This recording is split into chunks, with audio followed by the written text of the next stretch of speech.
Hello guys, good morning. As usual, I am here again doing a diagnosis of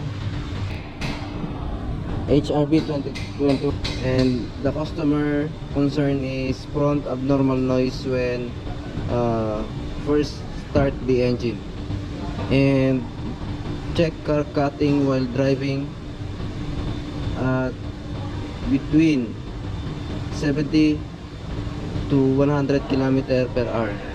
So this means the service advisor means that check engine vibration while driving between 70 to 100 kph. So that is actually the customer concern. And using our scanner, I found out that there are so many DTCs for fuel and emission, which are P0135, P2185, and also I've noticed also this DTC for SRS, safety restraint system, is B0050-13.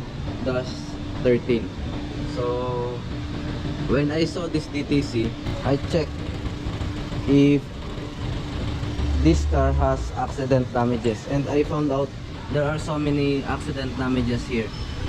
They just repaired it. They repainted the front bumper, and here also I noticed all deformed and repainted. Okay, and when I saw this one, this air fuel ratio sensor, it was deformed also. It has accident damages here. It was already deformed. As you can see, it's not straight anymore. Okay, and there is engine vibration. So yeah, the damage on this air fuel ratio sensor can cause engine vibration. But here in the gauge control panel, you will notice that there was no malfunction indicator light or warning message, and you will notice the RPM is stable also. So it is not easy to find this problem, the problem of this this engine, if you don't have a scanner like this. So the scanner reads this DTC's air fuel ratio sensor 1. So that is the sensor I just showed you. And also there is another one DTC for P2185 ECT sensor 2, circuit high voltage. So probably the wires or the connector was damaged, or for sure it is damaged. The ECT one is here. ECT sensor 1 is located here, mounted in the engine. And the ECT sensor 2, which is read by our scanner, that has a problem, P2185 ECT sensor 2, is located on the radiator, the lower side of radiator. You cannot see here guys because mounted at the bottom of the radiator. Okay, so later upon actual inspection, I'm going to open it and check what happened into that ECT sensor 2. Okay, but initially we already have findings that this air fuel ratio was already damaged, and as you can see there are minor damage also on its oxygen sensor too. This sensor, okay. This is the second sensor, oxygen sensor, okay. It's not easy to see. Yeah.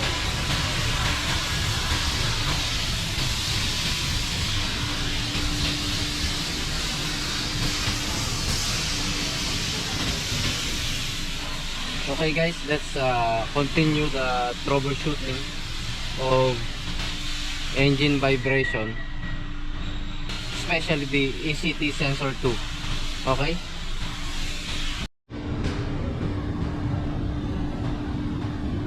Okay guys, here in the fuel and emission section, as you can see, we have two DTCs in the fuel and emission. Okay? And let's try to go to data list, what we can see.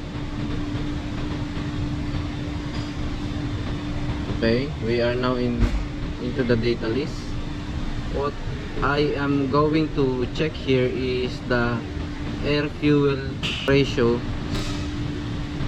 Okay, AF sensor 1.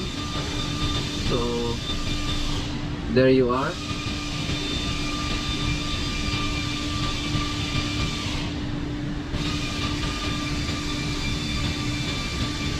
Yes. So the air fuel ratio, as you can see, but the air fuel AF sensor heater has no value here, so it means there's something wrong here. This should have at least reading when the engine is running, especially right now that the engine is already hot. Okay, okay. Then what else? The ECT sensor.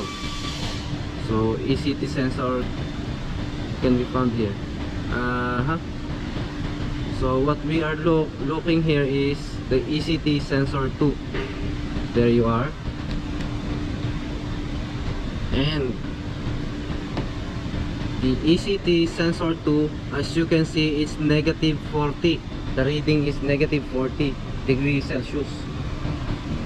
So it is not possible. Negative 40 is colder than inside the refrigerator, so it's not possible. Okay, so it is obviously outside the range. Okay, and also the engine is already hot right now. As you can see, the engine is running on idle speed, and the ECT sensor 1 measures 90 degrees Celsius, so it is impossible that the ECT sensor 2 has a reading of negative 40 degrees Celsius. So therefore there is really a problem. It might be disconnected or the wires are cut. As you can see in the description on our DTC, ECT sensor to circuit high voltage. So high voltage means it is open. There is a open circuit. It might be in the ground line, or sensor failure, or on inside the computer box. So ECM, PCM, internal circuit failure. So these are the possible failures of this DTC. circuit high voltage. And for the P0135 Air Fuel ratio sensor 1, heater circuit malfunction. So it has malfunction because of obvious damage like this. It was already deformed. It has cut here, this side. So that's why the DTC was there. Okay.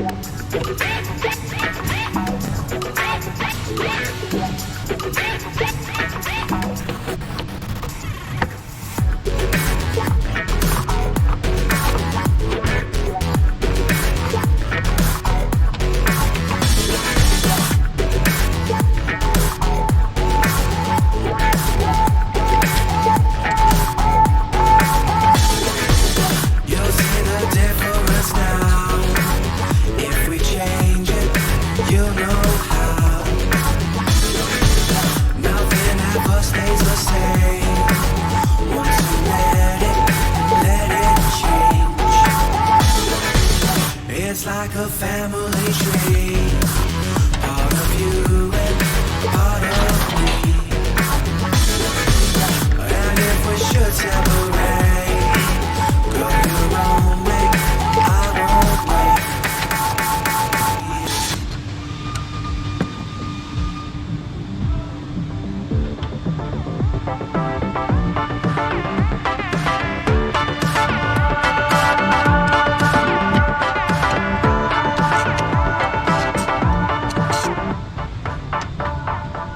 Bring the funk back.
Ayun guys, nakita din natin yung connector.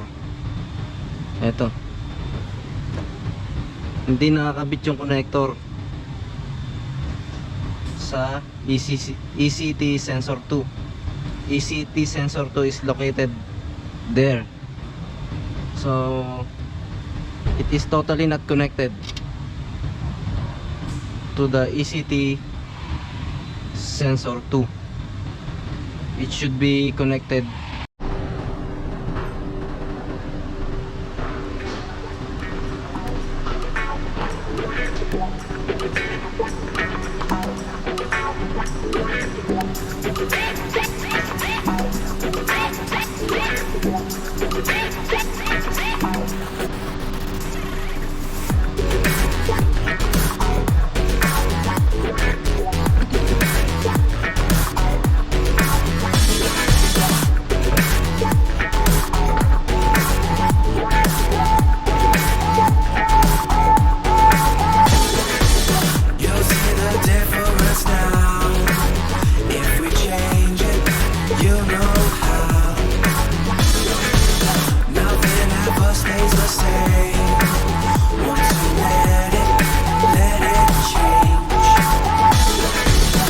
It's like a family tree,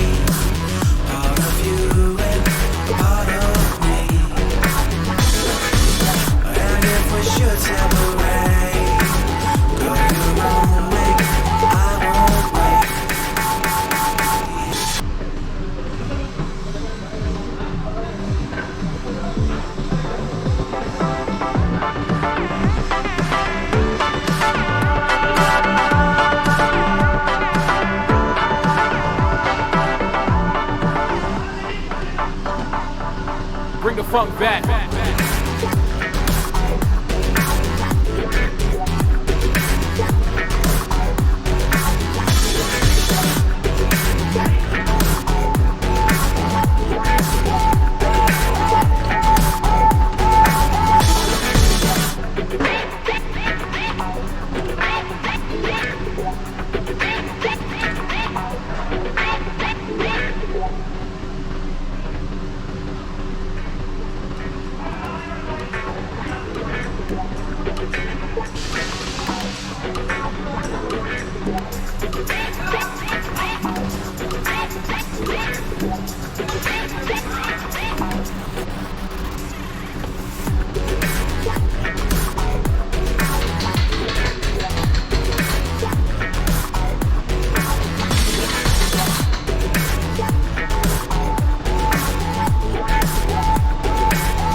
You'll see the difference now. If we change it, you know how. Nothing ever stays the same. Once you let it change. It's like a family tree. Part of you and part of me. And if we should separate, go your own way, I won't wait.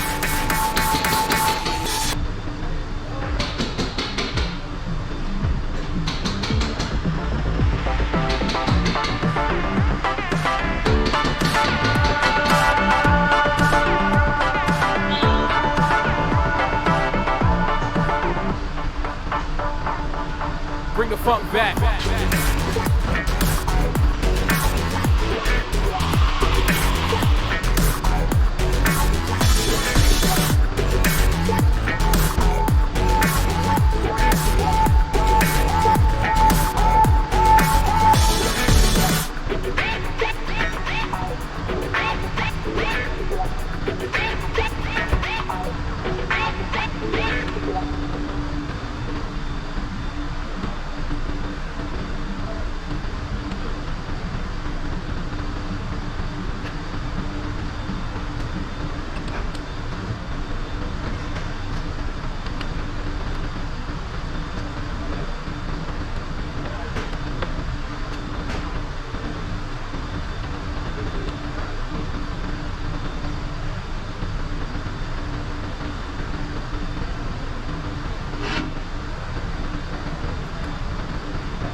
Okay guys, we already connected the ECT sensor to the ECT sensor to connector, and I already fixed up everything here except this negative battery terminal. Now I just borrowed a known good oxygen sensor here. Known good oxygen sensor. I mean the air fuel ratio sensor. I just borrowed from the other car just to confirm that this is the only problem which causes engine vibration. Okay, let's try to swap this one.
You'll see the difference now.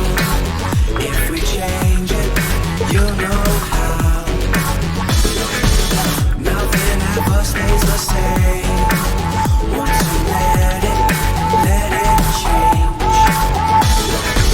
It's like a family tree.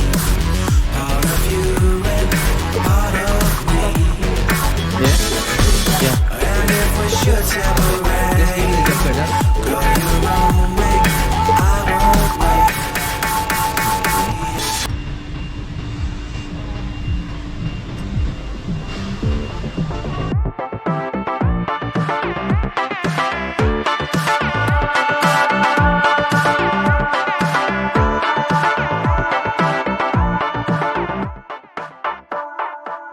Bring the funk back.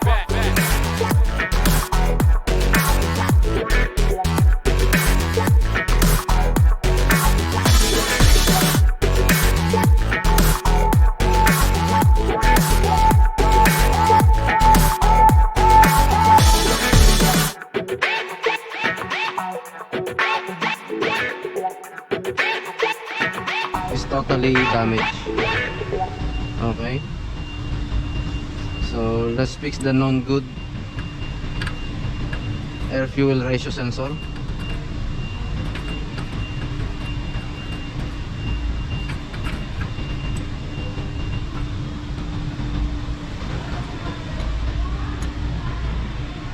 Actually guys, we have a special tool for removing the oxygen sensor or the air fuel ratio sensor, like this. This is a special tool for oxygen sensor and air fuel ratio sensor. Okay.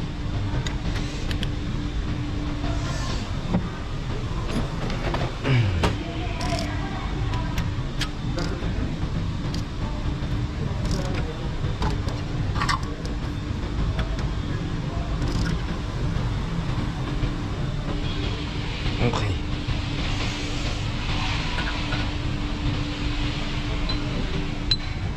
So, okay. So,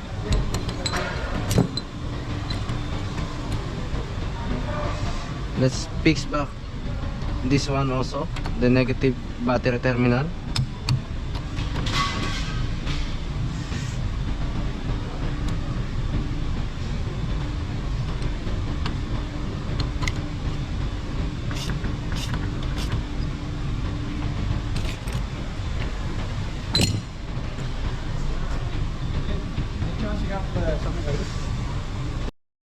I use already.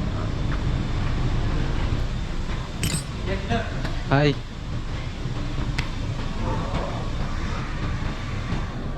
Okay guys, I think the DTC is gone after fixing the ECT sensor 2 connector and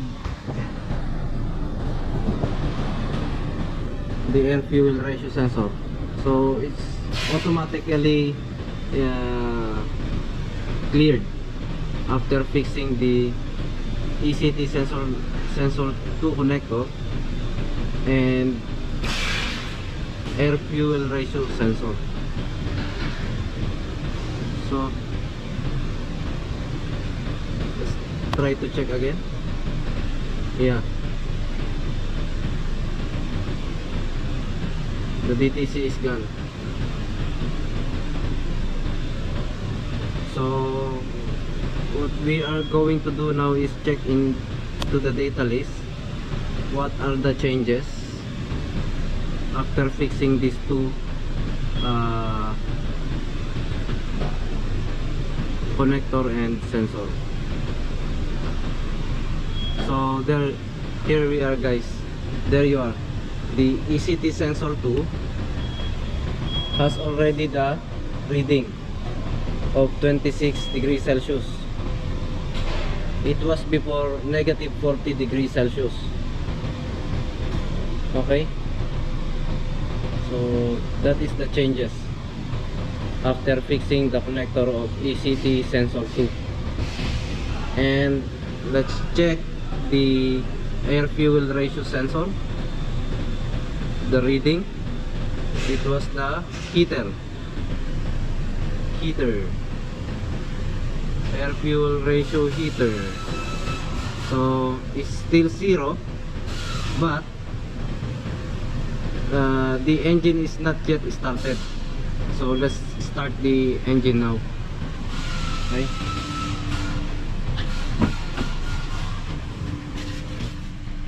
let's start the engine.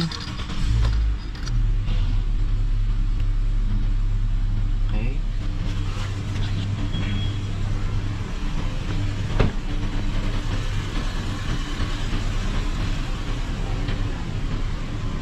so there, it has already have the reading of 40 to 34 to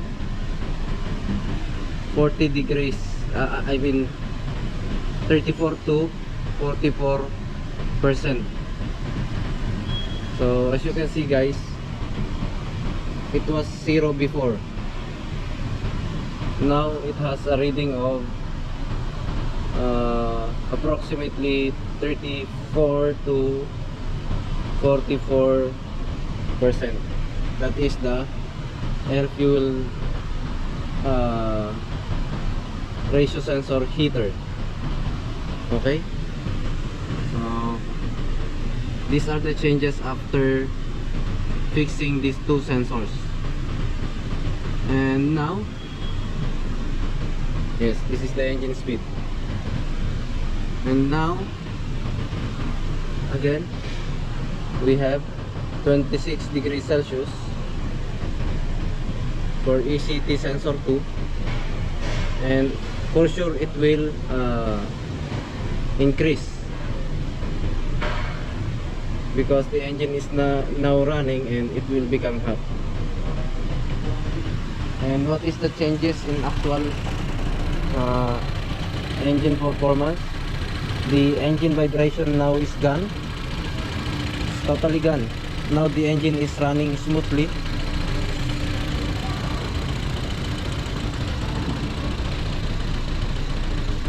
Okay, so what we have to do now is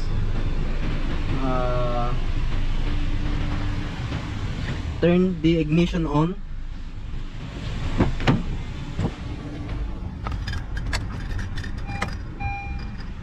Okay, the ignition switch is on, and then we're going to reset the system. We're going to reset the ECM PCM. This is the computer box. Okay, let's reset now.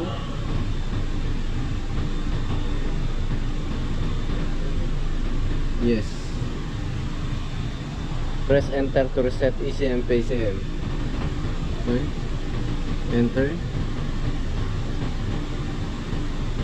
Okay, it is now being reset.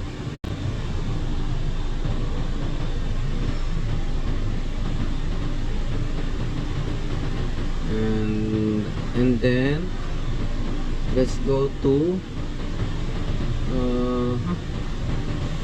SRS. Go to SRS.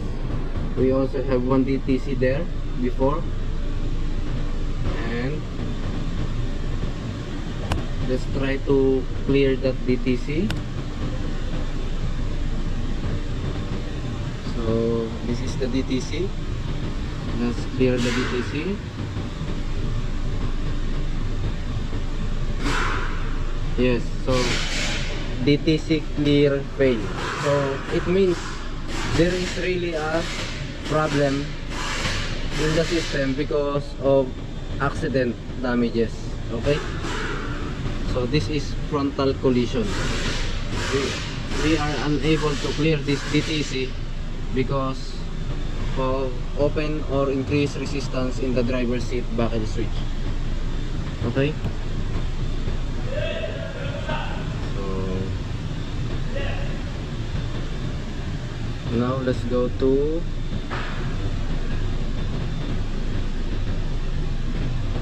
the other system and let's perform all sensor calibration.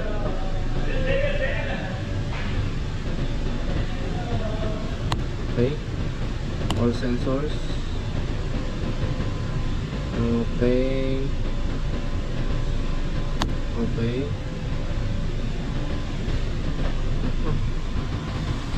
enter to start the neutral memorization procedure. But before, we have to straight the steering wheel.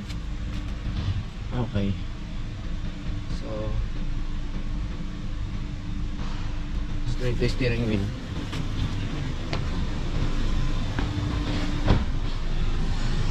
And then apply parking brake.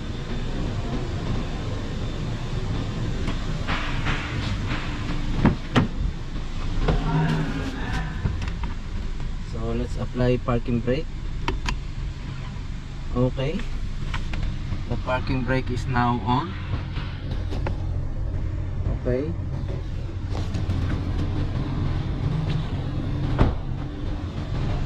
so enter. Okay,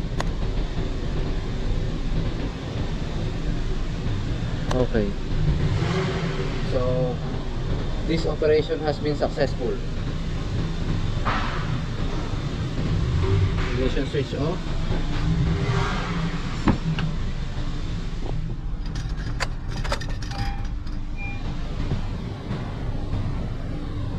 Ignition switch on. Okay, so we are now done. Okay, so we are now going to the final procedure, final step of the procedure, which is the idle learn. So we have to perform the idle learn also before after fixing everything. So as you can see here guys in the data list, idle learn is not yet completed, so it's not completed. So we have to start the engine and wait for the cooling fans to work, which means the engine reached already into its normal operating temperature. So let's start the engine and warm it up. We have to warm up the engine until these both cooling fans work together on fan high, which means the engine has already reached the normal operating temperature. Okay, so since that it will take time, I will just end this video now, because I think, if I'm not mistaken, it will take minimum of 20 to 30 minutes before this both fan works. So anyway, all the problems are solved except the DTC for SRS, the safety restraint system, DTC.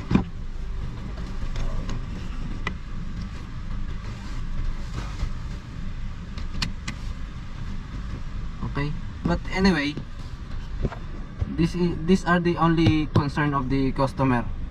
He has no concern about SRS, airbag, or any warning indicator or malfunction indicator for his SRS system. So job well done again, guys. We already solved this problem easily because of our scanner.